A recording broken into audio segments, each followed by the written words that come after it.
Hal yang sedang kalian lihat ini merupakan biodiversitas, biodiversity, atau bisa kita sebut dengan keragaman hayati. Hayati? Bukan hayati yang itu ya, tapi lebih kepada keanekaragaman makhluk hidup. Baiklah, selamat datang di Enjoyable Science, dan kita akan sedikit bahas tentang keanekaragaman hayati secara bersama.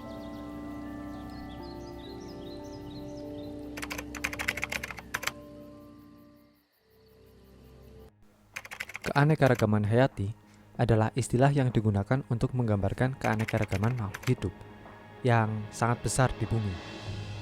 Keragaman ini bisa dilihat dari keragaman bentuk, penampilan, jumlah, dan sifatnya. Keanekaragaman hayati tidak hanya mencakup spesies yang kita anggap langka, terancam, atau hampir punah, tetapi semua makhluk hidup, dari manusia hingga organisme yang hanya sedikit kita ketahui seperti mikroba, jamur, dan invertebrata. Para ilmuwan memperkirakan ada sekitar 8,7 juta spesies tumbuhan dan hewan. Namun sejauh ini baru sekitar 1,2 juta spesies yang telah diidentifikasi dan dideskripsikan, yang sebagian besar adalah serangga. Ini berarti jutaan organisme lain tetap menjadi misteri.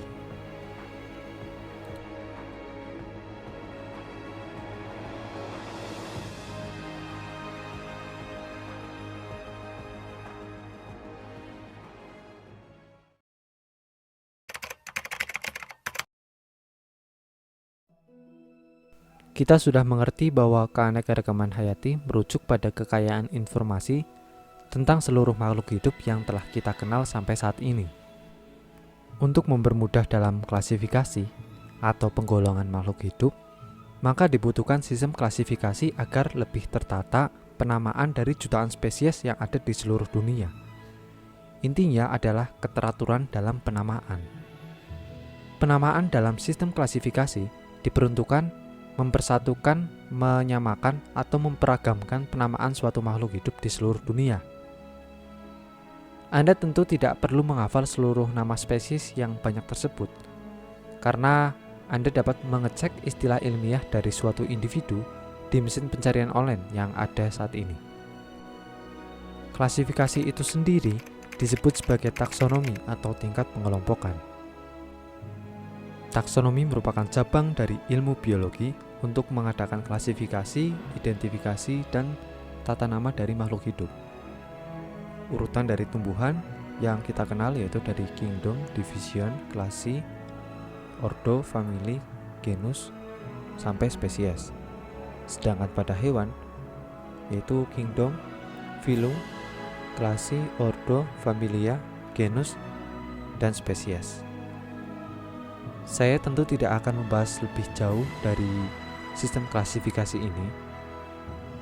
Ini hanya pemantik saja agar kalian ingat kembali. Jadi silakan kalian dapat cek kembali di pelajaran SMA atau cek di buku-buku biologi mengenai hal ini.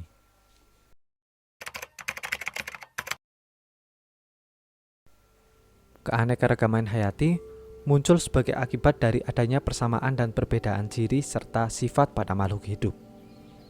Secara garis besar, keanekaragaman hayati dibagi menjadi 3 tingkatan, yaitu gen, jenis, atau spesies, dan yang terakhir ekosistem.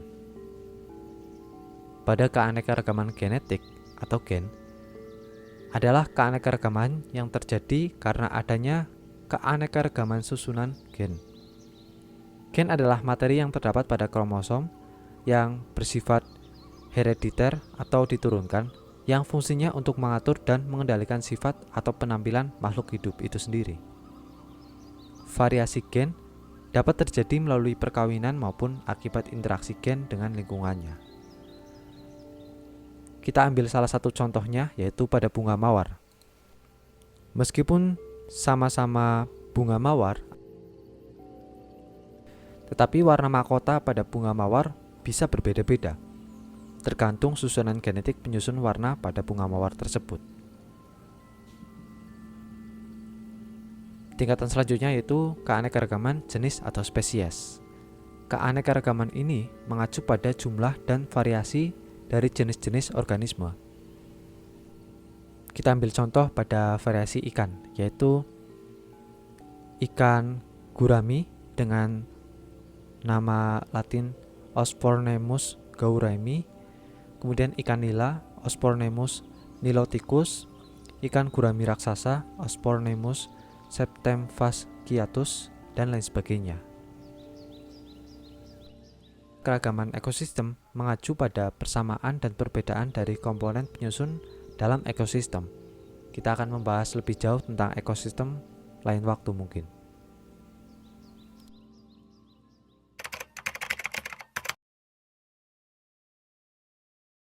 Semua spesies di bumi bekerja sama untuk bertahan hidup dan memelihara ekosistemnya. Masing-masing spesies dan organisme bekerja sama dalam ekosistem seperti jaringan yang rumit untuk menjaga keseimbangan dan mendukung kehidupan. Misalkan saja kita memiliki kebun yang sangat besar. Kebun itu berisi tanaman berbuah, misalkan tanaman jeruk. Nah, pada tanaman jeruk itu tumbuh rumput-rumput liar. Dari rumput itu, kita biarkan ternak itu memakan rumput. Dan ternak itu kemudian menghasilkan kotoran yang mengembalikan nutrisi ke tanah, yang mana memberikan pupuk alami kepada tanaman buah yang kita tanam, termasuk tanaman yang tidak kita tanam, yaitu rumput. Pupuk kandang ini juga bisa digunakan untuk menyuburkan lahan pertanian. Banyak spesies memberikan manfaat bagi manusia, termasuk makanan, sandang, dan obat-obatan tentunya. Namun, sebagian besar keanekaragaman hayati di bumi terancam punah karena konsumsi manusia dan aktivitas lain yang mengganggu, bahkan merusak ekosistem.